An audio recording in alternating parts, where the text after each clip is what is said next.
안녕하세요. 빌린다 렌트카의 사장 겸 영업 홍보 정비 사무 예약 접수를 맡고 있는 빌이에요. 저희 렌트카 중에 하나로 저기 닛산 마치 아주 작고 귀여운 차인데 준비를 하고 있었는데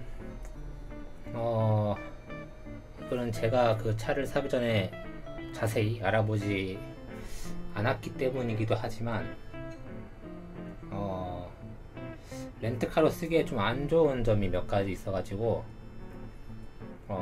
그 문제가 뭐냐면은 바로 그 우리나라에서 그 아반떼에서도 한번 화제가 됐던 그 MDPS 문제인데, 네, 이 파워 스티어링, 전동식 파워 스티어링인데, 네, 그 현대 MDPS 같은 경우에는 제가 알기로는 그 아마 핸들이 움직임을 감지하는 그 센서 부분에 작은 부품 하나가 내구성이 문제가 돼가지고 그 문제가 커진 걸로 알고 있는데, 뭐 아무튼 이게 이제 보통 그런 전자계통이 관련된 부분들은 작은 부품이라도 이상이 생기면은 그 전체가 다 멈추게 돼 있어요, 기본적으로. 그런데 그 MDPS가 작동을 멈추게 되면은 이제 많은 분들이 뭐 핸들이 뭐 잠긴다라고 얘기를 하시지만 실제로 잠기는 거는 아니고요. 다만 그 이제 그 파워 스티어링의 그 이제 보조해주는 힘이 사라지는 거죠. 예전에 그 90년대 초반까지만 해도 있던 그 이제 논파워 스티어링이 되는 건데, 그 당시에는 논파워가 표준이었어요. 그 파워 스티어링이 옵션이었고, 그때만 해도 주차되어 있는 차를 진짜 핸들을 돌리려면은 논파워니까 차가 타이어를 땅에 누르고 있는 그 모든 힘을 사람 팔로 감당을 해야 되죠, 진짜. 이런 식으로 진짜 했어요. 그러다가 차가 이제 움직이면 그 타이어 면과 땅이 그 맞붙는 이게 점점 작아지니까 움직이면 움직일수록 이제 핸들이 가벼워지고 그랬는데, 그래서 이제 유압식이 이제 많이 보급이 되면서 이제 유압식 파워 스티어링이 이제 기본이 됐고, 네. 유압식은 간단하게 기본 원리를 설명을 하자면 엔진에 벨트가 하나 걸려 있고 얘가 이제 유압 펌프를 계속 돌리고 있어요. 그러면은 이제 그 파워 스티어링 그 오일 계통에 항상 압력이 걸려 있게 되고요. 이제 핸들을 돌리게 되면은 그 돌리는 이 정도와 돌리는 속도에 따라서 그거를 이제 또 감지하는 부분이 있는데, 이거는 조금 기계적으로 복잡한 부분이라 설명을 하기는 좀 복잡하고, 아무튼 어쨌든 감지를 하면은 그 돌리려는 방향과 속도에 맞춰서 유압을 이제 글로 막 보내는 거죠. 네. 그러면은 그 유압에 의해서 같이 도니까 핸들을 돌리는데 힘이 안 드는 거예요. 네.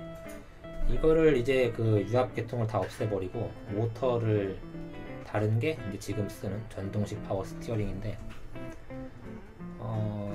현대는 아까 그 센서 부분에 그 조그만한 부품, 사실 그게 전체적인 시스템 전체를 봤을 때는 그게 안 좋은 게 아니거든요. 근데 그 아마 그 부품 단가를 얘네들이 삥땅을 치려고 하다가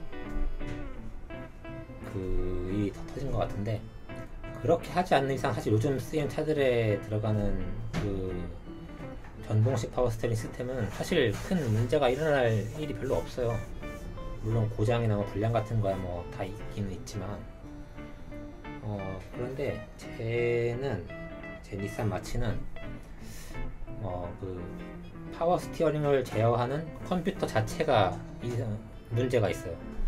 제어를 이렇게 잘 하다가 이제 에러가 뜰 때가 있겠죠. 물론 그 에러가 있으면 사실 차는 안 되는데, 쟤는 굉장히 초기형의 MDPS다 보니까 뜨나봐요. 그래서 뜨면은 다 정지를 하고 논파워가 되는 건데, 사실 이런 문제는 뭐 토요타, 닛산, 혼다 이게 뭐 기술 개발 같은 거는 독일이 제일 먼저 하지만은 당시에 일본 메이커들이 이런 양산차에는 가장 먼저 보급을 시킨 걸로는 제가 기억을 해요. 2000년대 초반 정도인데, 그 당시에 일본 차 대부분 이런 문제를 겪었어요. 갑자기 핸들이 무거워진다, 이런 뭐 핸 돌리는 감각이 이상하다, 제어가 이상하다, 이런 문제가 있어서. 그런데 토요타는 그 당시에 리콜을 여러 번 해서 그 이후로 크게 문제가 된 적이 제가 알기로는 없는데, 저거는 일본 지금 이 인터넷 상에도 굉장히 좀, 제가 지금 나중에 찾아보니까 불만이 많더라고요. 리콜을 왜 안 하는지에 대해서. 요즘에 또 닛산 뭐 그 공장에서 뭐 최종 뭐 검사 품질 QC 최종 뭐 감독관이 뭐 무자격자가 뭐 시작돼서 뭐 문제가 되고 있긴 한데, 약간 좀 그 닛산에 대한 이미지가 저도 지금 많이 지금 떨어졌어요. 약간 좀 대충 하는 것 같아요, 애들이 좀 평소부터. 아무튼 그래서 저게 약간 그 당시에도 리콜을 안 하고 그냥 보증 기간 내에 고장이 나면은 그 차들만 뭐 어차피 보증이니까 교환해주고 나머지는 다 얄짤 없이 그냥 유상 수리 했다고 하는데,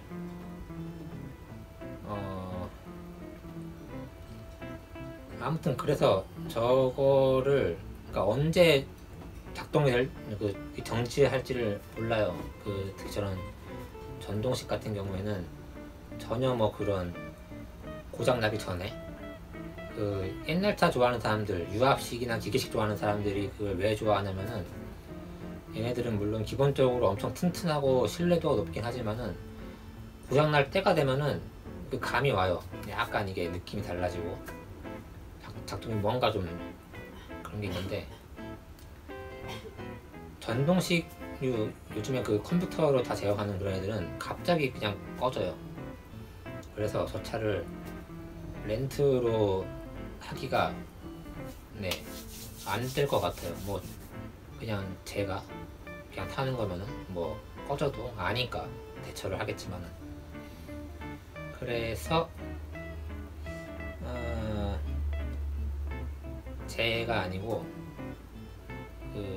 얼마 전에 어제 올린 토요타 포르테가 한 대 더 있어요. 근데 얘를 왜 렌트카를 지금 할까 말까 하다가 인제서야 지금 얘를 하냐면은, 얘가 좀 외관 상태가 좀 불량해요. 지금 린다가 신라면을 맛있게 먹으면서 기침을 하는 거예요. 제가 저 포르테를 여기 오키나와에서 그 인터넷으로 차를 알아보고 나고야에다가 주문을 해서, 제가 나고야에 가서 차를 또 한국에 옮겨놓고 뭐 이렇게 해서 갖고 온 차인데, 사진으로 볼 때는 그냥 뭐 괜찮겠는데 싶어서 갔는데, 이게 제가 앞에 사고 나서 좀 바꾸고 한 거는 다 알고서 갔어요. 근데 생각보다 좀 원래 사고 나가지고 범퍼 바꾸고 그러면은 색깔이 안 맞거든요. 차의 페인트라는 게 햇빛 받고 그러면은 색깔이 이렇게 좀 바래는데, 이게 굉장히 미세하게 바래기 때문에 사는 사람들은, 우리는 그걸 알 수가 없죠. 근데 사고 나서 범퍼 새 걸로 갈아보고 그러면은 딱 이제 알아요. 새 거일 때랑 몇 년 탄 차의 유상 차이가 딱 보이는데, 제가 그 범퍼는 이제 새 색깔인데 차체 색깔은 약간 색이 다르져 있어가지고 조금 그래요. 그래서 저거를 이제 우리가 그 개인 차로 쓰고 마취를 정비를 깔끔하게 해서 렌트카 써야겠다 했는데 지금 이렇게 된 거예요. 여담으로 제가 좀 싫어하는 메이커가 있는데, 현대기아는 아니에요. 현대기아는 좋아하진 않아요. 근데 그 인터넷에 막 나도는 거 마냥 그렇게 막 현대기아가 좀 못하죠. 저는 토요타의 그 렉서스 딜러에서 일을 했는데, 토요타 본사는 아니고요. 토요타는 원래 그 직영이 없어요. 토요타는 전부 다 일본 내에서도 다 딜러, 지역별 딜러를 다 해가지고 차를 팔고 정비를 하고 이런 방식인데, 토요타 돌아가는 거를 봐도 현대기아가 그렇게 막 특별히 욕먹을 거리는 솔직히 이런 내부 이런 사정을 아는 입장에서는 없지만은, 물론 실제 이 판매 현장이나 정비 현장에서 현대기아가 못하는 부분이 좀 많이 있으니까 욕먹는 건 그런 것 때문에. 아무튼 제가 좀 이건 개인적으로 싫어하는 게 저는 수습기 싫어하고요. 정비하기가 좀 지랄 맞아요. 그리고 닛산은 이번 일을 계기로 완전 전 나름 닛산에 대해서 그래도 기술력 있고 자기네 개성 있고 좋게 봤는데 얘네 좀 하는 짓이 보니까 양아치네요. 아무튼 그래서 닛산 마친 렌트카로 못쓰게 되었습니다 라는 썰을 좀 풀어봤어요. 그러면은 저희 빌린다 렌트카 내일이 정식 오픈인데 아직 뭐 예약 잡힌 건 딱히 없고요. 내일 오후부터 태풍이 이번에 정말 제대로 오는 것 같아요. 올해 태풍 한 번도 안 돼서 좋아했는데 이번 주 주말에 오키나와 오시는 모든 분들 심심한 유감을 표합니다. 그럼 지금까지는 미라이카나이로 가는 가장 빠른 지름길 빌린다 렌트카였습니다. 그런데 이 좋은 유압식 파워 핸들 파워 스티어링 거의 완성 단계에 와 있는 이 기술을 왜 버리고 이제 모든 메이커가 전동식을 써요. 뭐 MDPX 자체가 뭐 어쩌고저쩌고 하는 사람들도 있긴 한데 그거는 왜 그런 소리를 하는지 모르겠어요. 지금 뭐 그게 싫으면은 그냥 20년 된 차 구사 타면 돼요. 제 차도 제 로드스터가 98년식인데 아주 잘 돌아가는 유압식 파워 스티어링이 달려있어요. 그 MDPX를 왜 쓰냐면은 유압식은 항상 그 엔진에 맞물려서 벨트로 유압 펌프를 돌리고 있어요. 이 벨트를 통해서 뭐 에어컨 돌리고 발전기 돌리고 뭐 엔진의 그 냉각수를 돌리는 워터펌프 돌리고 보통 이렇게 하는데 다 엔진 힘을 얘네들이 뺏어가는 거죠. 당연히 연비가 떨어지고 출력이 떨어지고 그래서 이제 다 MDPS를 쓰는 건데 얘는 이제 모터로 그냥 하는 거니까 전기만 그냥 공급이 되면은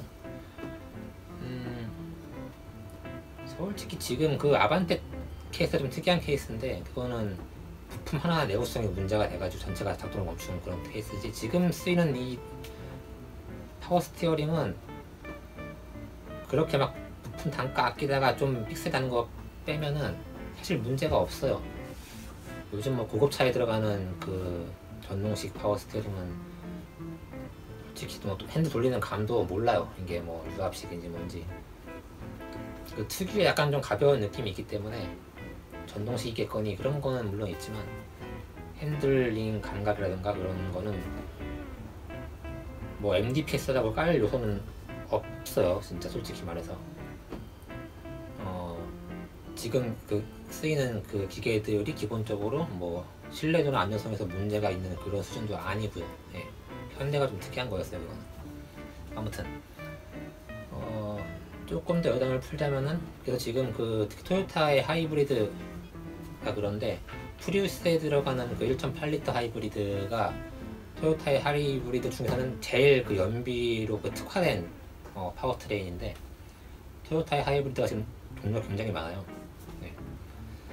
그 1.8은 벨트가 아예 안 걸려 있어요. 그 점검용으로 그 벨트 돌리는 이제 그 풀리라고 하는데 그 태엽 같은 거 그거는 달려 있는데 다 뺐어요. 벨트를 다 빼고 에어컨도 모터 그리고 파워 스티어링 당연히 뭐 모터고 그리고 워터펌프도 모터 그리고 발전기는 뭐 얘네 하이브리드니까 자체적으로 전기를 만드니까 필요 없고 그래서 점검하기도 완전 편하고 정비하기도 편하고 그런데 아무튼 그래서 지금은 이 MDPS가 뭐 거의 대부분 쓰이고 있고 오히려 지금 유압을 쓰는 거는 기술이 없는 거예요. 그거는 개발 안 한 거지. 지금 안 쓰는 유압 쓰는 데가 있을까?